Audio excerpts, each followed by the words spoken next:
Well, thanks for joining me today here on the Fireplace Show. We're right between Christmas and New Year's, time of family. And, one of the things that we often utilize this time of year is a fireplace. So, as a consultant, I often get a question. So, Jerry, how in the world do we make our fireplace more efficient? How can we make it smoke less? How can we get more out of this fireplace? Well, one of the ways you can do that is you can install a wood burning insert into the fireplace or possibly a wood stove. But many people don't want a wood stove. They don't want an insert. They want the ambiance. They want the romance of the open fire. Real good friend of mine, Chimney Sweep in Portland, Oregon. I saw that he put a photo of his fireplace on Facebook over the Christmas holidays, enjoying it there. So see, there's a lot of people that want that ambiance. They want that romance. They want that look. They want that atmosphere of an open wood burning fireplace. But today's fireplaces often give us issues. Maybe they don't work right.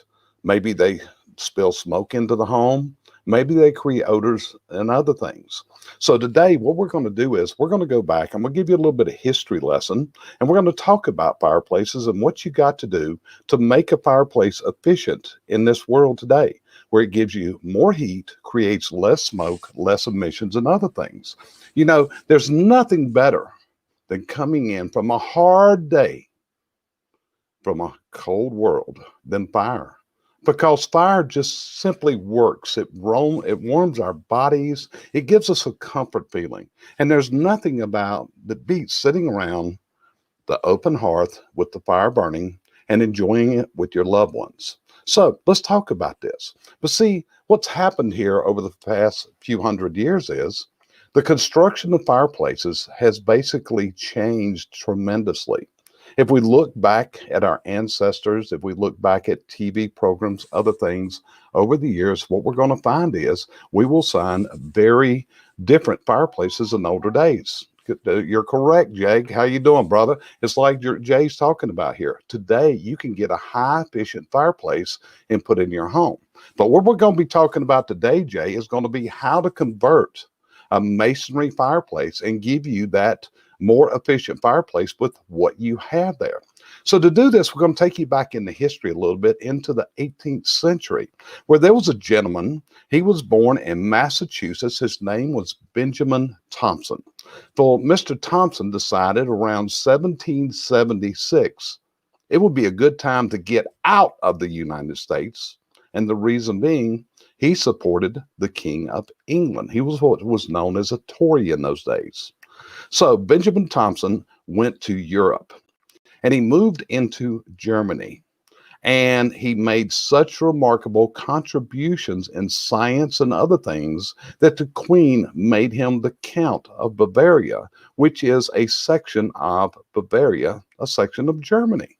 And he's known today as Count Rumford. In fact, if you look in code books and other things, you will find that Count Rumford, actually, the way to build a Rumford fireplace is described in international residential codes and others.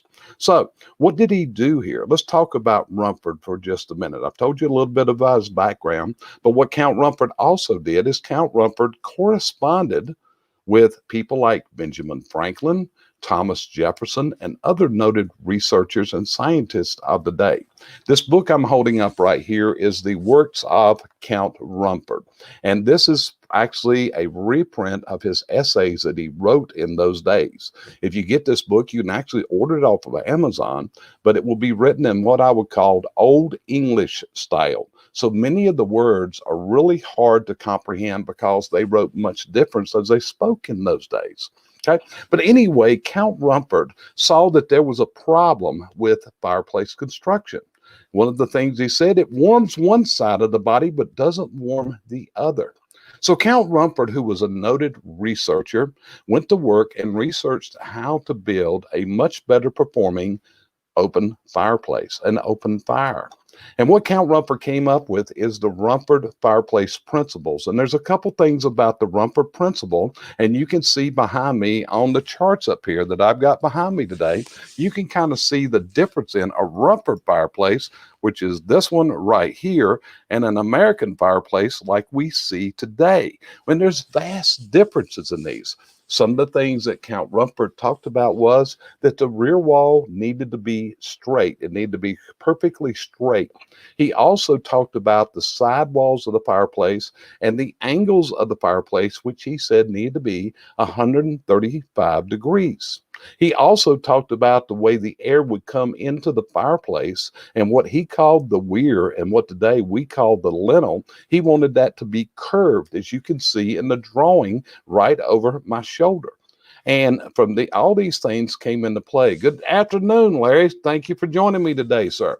So all of these things came into play as Rumford designed his fireplace that would produce more heat, use less air, and he did also a lot of the things that are in the design of the fireplace, such as the fireplace throat.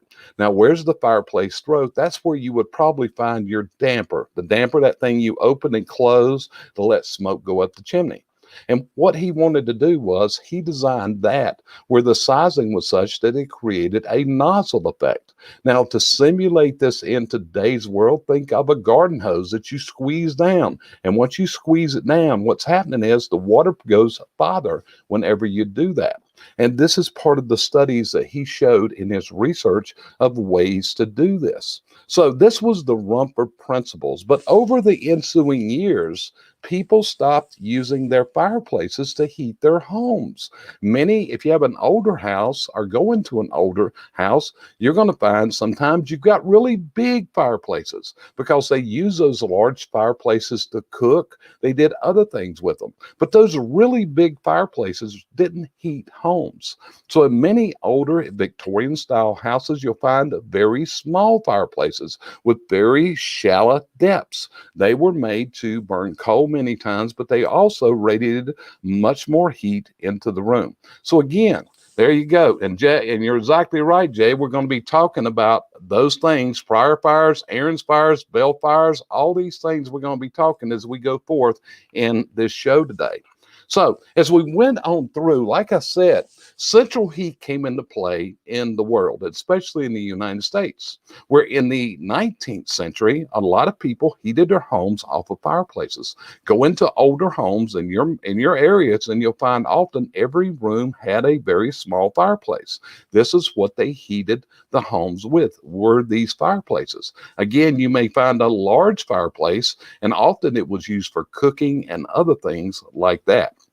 Now, fireplace research, however, started back up. There was a gentleman by the name of Rosen in the 1930s, and Rosen did studies in the fireplaces at that time. And like my friend Jay Walker talked about today, a lot of people are using Rosen designs this day in fireplaces. We have a product on the market called a Bell's Fire that actually works from the Rosen principles. Now, in my own lifetime, I've had the privilege of speaking and learning from a lot of people. I can remember my friend Ken Robinson, some years ago. What we did together is we taught classes around the country.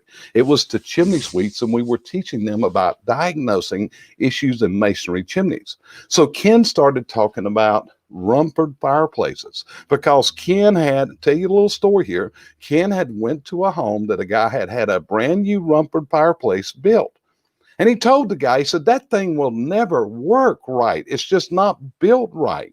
Well, then Ken found out that this consumer had hired a very experienced, well-educated mason from Europe who came in and burnt that fireplace. So from this point, Ken decided that he was going to do research into fireplaces.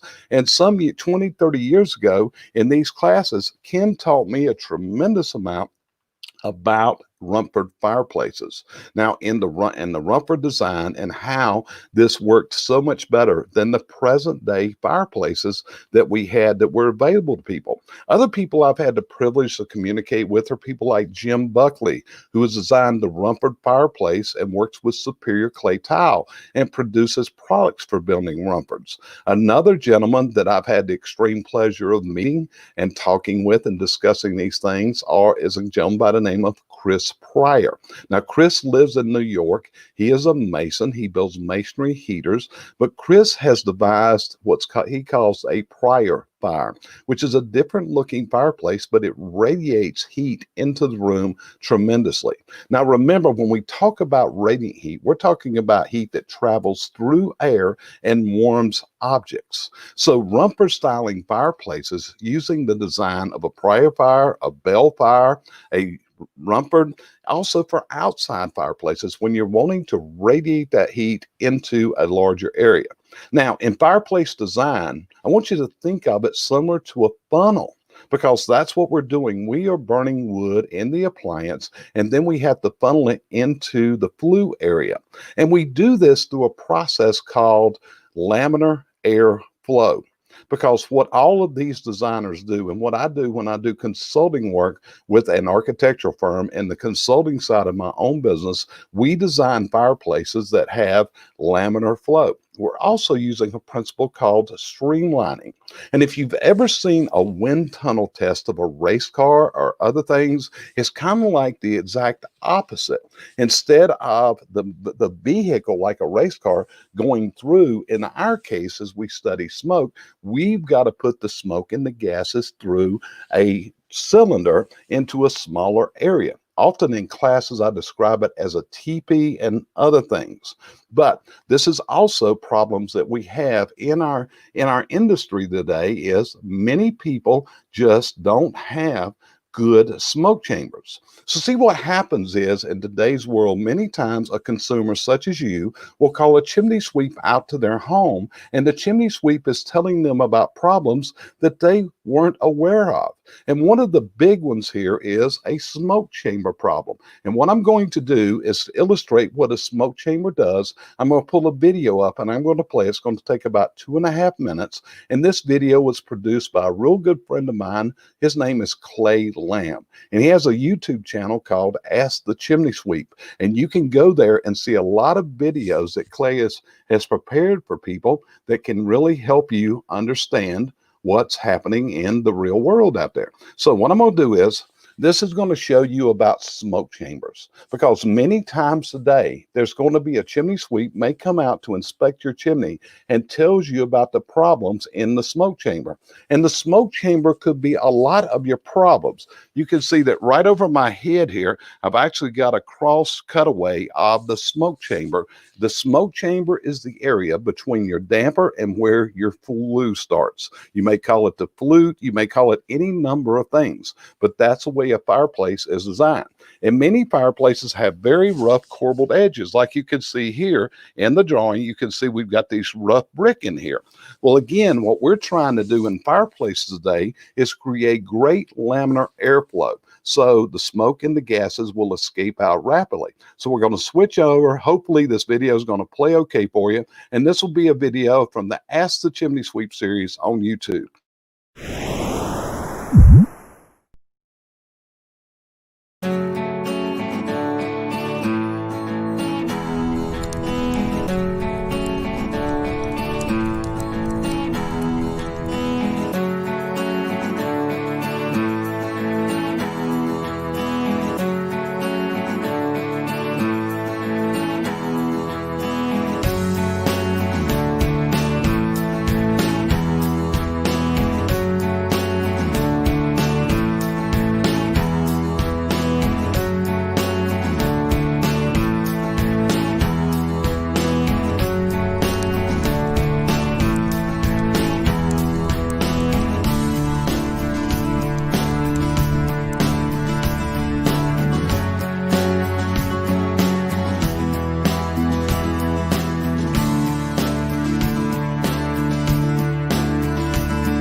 And we're back, okay? Hope that was informative to you because, like I said, as the video pointed out, smoke chambers, laminar flow, improper thicknesses, these are all concerns to us in the chimney service and the hearth industry. Because this is the problem. We have problems that exist in many fireplaces and chimney systems.